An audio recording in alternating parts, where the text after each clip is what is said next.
about the Senate passing this $850 billion bailout. She said, a lot of people are very happy about this, but give us the rundown, Neil. Is this going to save a lot of things, loosen up the credit, get the money flowing? I use as a proxy just foreign market reaction. The Asian markets are down a little bit, so they were totally unswayed by this. Our futures, our stock futures, which will trade in and out here until we formally open tomorrow morning, down, that is the Dow futures, down north of 110 points. So there's a concern here. Whoa.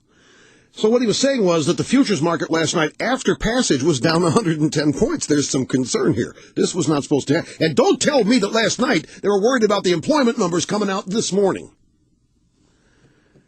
Cavuto then continued with this. One of the things that we were told, not only by Barney Frank and some of his colleagues, is that it will be tough in the House to get some of those who had voted against this, the 95 Democrats in particular, to switch sides now. There was a thought, Greta, that the big sell-off we had on Monday after the House rejected this would have provided sort of a wake-up call to some of those congressmen and women, cover, if you will, that if they were to vote for this the second go-around, they could say, well, I didn't want you to suffer what you suffered on Monday. Now that is not such a sure thing. Exactly my point, and the Dow did not go down 777 points after the House did not pass this on Monday.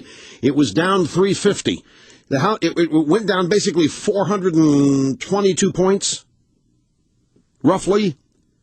After the House failed to pass it, the Dow went down an additional 422. Today, the Dow, after failing to pass, last night after the Senate passes it, the Dow is down hovering around 300. So it doesn't seem to have mattered. Cavuto then continued here. Friday morning, it's voted on. And that's why they feel that the better part of valor is to rush this thing where there's speed, there's more likelihood of approval, where it drags out, less likelihood.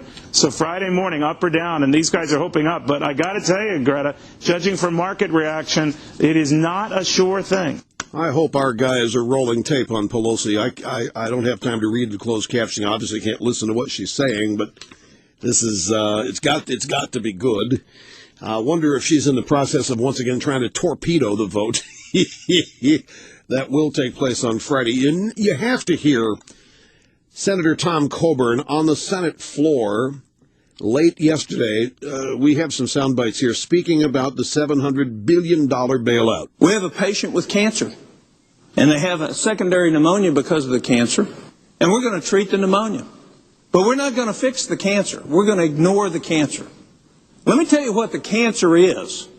The cancer is Congresses, for years upon years, have totally ignored the Constitution of the United States and taken us to areas where we have no business being. There is no way you can justify in the U.S. Constitution that the country ought to be the source of mortgages for homeowners in this country, yet Fannie Mae and Freddie Mac control 70% of the mortgages in this country. He then continued. If anybody in America is mad about this situation, there's only one place they need to direct their anger, and it's right in the Congress of the United States. What we're going to do is we're going to continue to treat the symptoms rather than directly go after the cause that has created the greatest financial risk and peril this country has ever seen. We're not going after the cause. The cause is get back within the bounds of the Constitution that very specifically says where we have business working and where we don't. We decided that we would ignore the wisdom of our founders and create systems that are outside the enumerated powers that were given to us because we know better. We know better.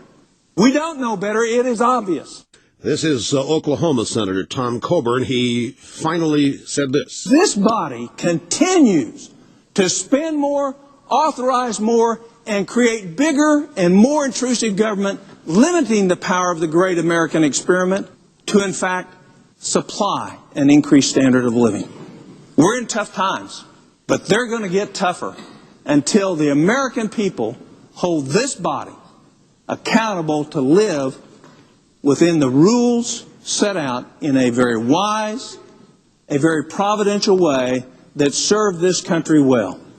We ignore this book, this Constitution, at our peril. We are reaping exactly what we have sown.